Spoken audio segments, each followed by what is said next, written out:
Hi there, this is Koiro with a new video for you, and this is a video about testing the ProAudioSpectrum cards that I got in the package from my brother. But I feel that the ProAudioSpectrum and MediaVision company needs a bit of a better intro than just testing the cards.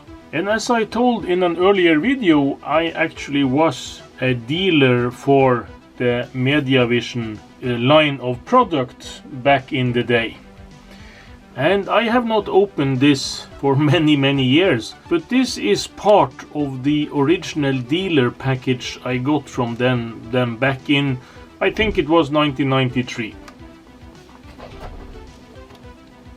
And let's see what we have here. This is, it seems like a price list, and Nimar was the original distributor of this in Norway, and they were situated in Oslo in Valdemar Tranes gate, and actually a lot of small distributors and IT companies was in this street back in the day. And here we have the price for the ProAudio Studio card, and that had a dealer. No, this is actually the customer price for 2,775. The ProAudioSpectrum card was 1,995, and this was the SCSI, the original SCSI version of this card. They have the basic card, and that actually had no CD-ROM interfaces. I don't think I ever saw one of those cards. Because, yeah, maybe I sold one or two, but I don't think so. Now we are over to the packet deals, and this is the Fusion CD solution with LMSE interface. So this was a special version of the card, and it had a Philips CD-ROM drive and was bundled with LabTech speakers. But the card itself was the standard ProAudioSpectrum audio things. It was just the CD interface that was changed on this card. And here you have the double 16 pack, and this had a SCSI CD-ROM drive, double speed from NEC. Otherwise the package was quite similar. And here you had some power pack upgrade where you got more software, you get a microphone, also LabTech. LabTech, as you probably know, was later part of the Logitech family of companies, and they used LabTech as their budget line of stuff. And here we have some campaign going. ProAudioSpectrum sound card. Yeah, this was actually a dealer package then. So this is, if you bought one of these packages, you get special price, and you get t-shirt and baseball cap. And I actually have both the t-shirt and the baseball cap from MediaVision somewhere.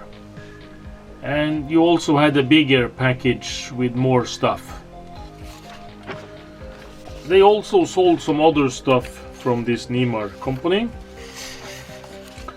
And here you have the original leaflet for the ProAudioSpectrum 16, and this is the original version with the SCSI interface, and this is the front side of the same, and it's of course the standard salesman gibberish that stands here, but as we all know, the ProAudioSpectrum was quite the capable sound device back in the day. And here they have the same leaflet for the ProAudio 16 Basic. This was the version without the CD-ROM interface. And they actually include a picture of this card. As you see, it looks almost the same, but it's shorter. They have just added down the CD-ROM part of the card. This is the ProAudio Studio 16. The ProAudio Studio actually had a bit more in the way of outputs. They had 4 3.5mm jacks. They had a line out in addition to the amplified 4-amp speaker output. They also had on this card the CD-ROM interface. And this is a product summary from way back then. The Pro Audio Studio, ProAudioSpectrum, Pro Audio 16 Basic, the Pro Movie Studio, and they also had some graphic cards in their lineup. They had the multimedia systems with bundled CD-ROM drives, and they also had the ProAudioSpectrum for the Macintosh and a CD-ROM multimedia kit for the Macintosh. And here we come to the real Mambo Jumbo from MediaVision. They have the MediaVision company profile, and this is very American sounding.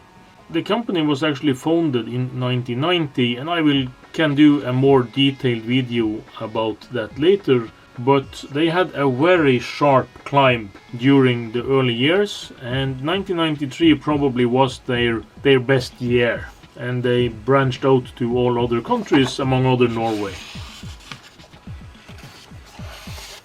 And here you have the release notes for the ProAudioSpectrum 16 cards, and they also here announce the OEM's MediaVision product, the YAS and YAS 16 chipset that they used for selling these under other brands than MediaVision. And here they stated just some more facts about this. This is a news summary also from 1993. Here is where they announced their multimedia upgrade kits. They stated this old MPC standard that was all the rage back in the day. They also introduced some new line of products. They actually had an MCA version of this card back in the day. I have never seen it, but I've heard about it. In 1992 August, IBM OS2 now supports MediaVision sound products. Another marketing blurb. And for those of you who absolutely didn't know this, the Competition Pro company that had the Competition Pro joysticks for the Commodore 64 and Amiga and other computers also released a mouse back in the day. And this is just some other products that was imported by the same Nimar company that had the ProAudioSpectrum and MediaVision line of products in Norway. And here are the leaflet for the Pro Movie Studio that I said was a video capture card. Quite good quality for being that kind of product from back in the day. You could do single frame capture of 640 by 480 in normal VGA, and you can do real time video capture for 160 by 120, and you can do 15 frames per second 320 by 240. I actually have quite the bundle of this still, and this is the ProAudioSpectrum 16 for the Macintosh, still the original leaflet, and they state some of the same specifications, but of course it was another bundle, and they had two versions, one for the LC bus and one for the new bus expansion bus on the Macintosh. And this is another solution that they had back in the day. The Thunder and Lightning actually was 8-bit sound card bundled together on the same board with a VGA card. So this card was the Thunderboard and a VGA card in the same package. And I don't think I ever sold any of this. And this is the multimedia systems as they was presented back in the day. This is some of the original bundles that I actually sold some of. The pack that you got here with Compton's Multimedia Encyclopedia, it was actually quite a good deal back in the day. More of the Thunder and Lightning brochures. The Fusion CD16 was a low budget version of the card. It had this external CD-ROM drive. I do remember selling one or two of these, but it was nothing big. So that was just a small introduction of the ProAudioSpectrum 16, and that this card actually meant quite a lot for me back in the day, as this was a product that I held in high regards and sold a lot of back in the day. So now on to testing the ProAudioSpectrum in my test rig. Now everything is ready for testing the ProAudioSpectrum cards. And first we take this original card with the 50-pin SCSI interface. This has the missing bracket back here. Otherwise the card looks in perfect condition.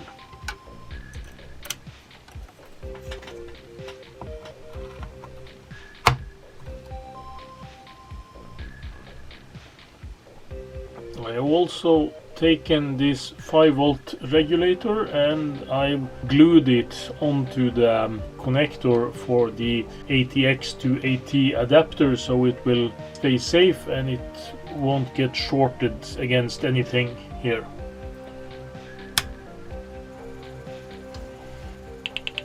The memory test tick sound. I remember the first time I upgraded my system to 16 megabytes. I loved hearing that sound. Now when the system is booting off the XT IDE adapter, we will have to install the actual drivers for the ProAudioSpectrum cards. Then I will give it a quick sound test with the Track Blaster Pro, so we can hear the mods that was included on the driver disc back in the day. I have copied the original drivers down to my D drive here, so we just run the setup of that. And we choose to install both hardware and software. Then it will also install and update the configsys and AutoExecBot, and also the ini for the Windows part of the drivers. Now we just enter return and we take a sound test, and then it will test the IRQ and settings for the card. A quick reboot to load the system with the new drivers.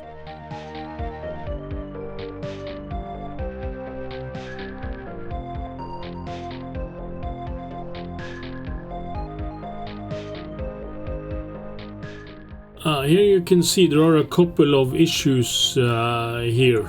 The CD-ROM SCSI driver is not loaded, and we have not connected any drive. That the SCSI host adapter should still be loading the drivers. And we also have incorrect DOS version on the MCDX driver, but that's easily fixed with pointing this to the DOS directory. It's included in DOS 6.22. But we are not having any CD-ROM drives on this system, so that's not a big issue anyway. I will just edit the configsys and AutoExecBat files to correct the problems. In here I just rem out the MCDX driver and saves the file, and in the configsys I will just take out the CD-ROM part of the driver, and that's the ProAudio TSL CDR, and that is the Trantor SCSI interface driver. The Sony or Philips or the other interfaces have different driver options in the configsys. And then I will just start the Track Blaster program, and it's in the ProAudioSpectrum and Track Blaster Pro directory. This program brings back so many memories, and I always use this program to demonstrate the sound before I sold the card. This is just an open mic recording of the sound. It's not recorded via the line outputs of the card. I think this will give you a good idea of how this works, and it kind of gets more authentic this way. Then you will probably hear about the same as I'm hearing just now. This kind of modules that I think originated on the Amiga was always a strong selling point to sell this card to old Amiga owners.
You know, they say that sound and smell is one of the two strongest reminders for our brain to bring back old memories, and I can surely understand what they're talking about when I hear these tunes.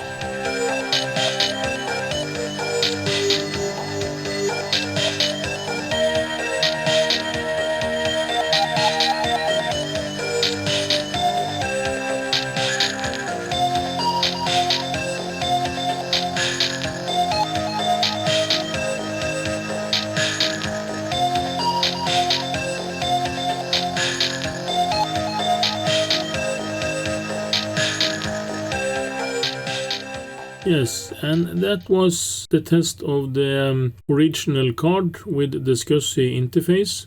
We will also test the other card, the one with the Sony interface, to see if that card is also working.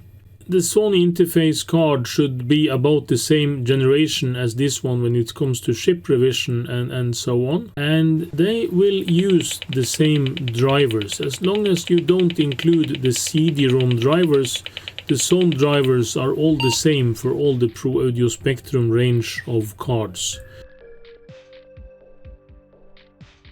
Yes, you will see that the drivers loaded without error now.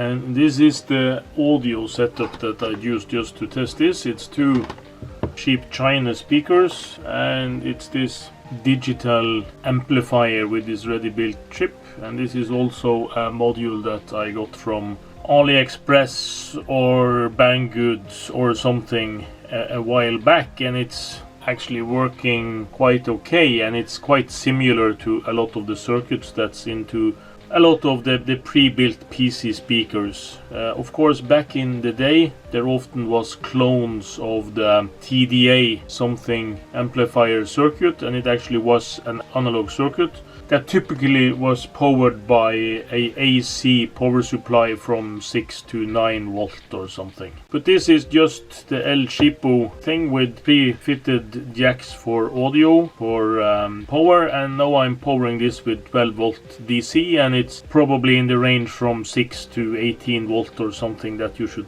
supply this with. And it has a built-in potentiometer for the volume. And those speakers is not the best sounding as they are loose. I will eventually have to build a small cabinet. The reason that I'm not using off-the-shelf old school PC speakers is that I kind of don't have the space on my desk, so these I can put away more easily, and when I build custom cases for this I will be able to place them better than I can with the normal PC speakers. Yeah, this has been a rather long and winding episode, and it also been long in the making because I kept getting sidetracked. But for now I have done the test of the ProAudioSpectrum cards, and I will come back with a test of the two Sound Blaster cards, the IO card, and some of the other cards at a later time. So, thanks for watching. I hope you enjoyed the video, and please subscribe if you want to be notified when I post another video.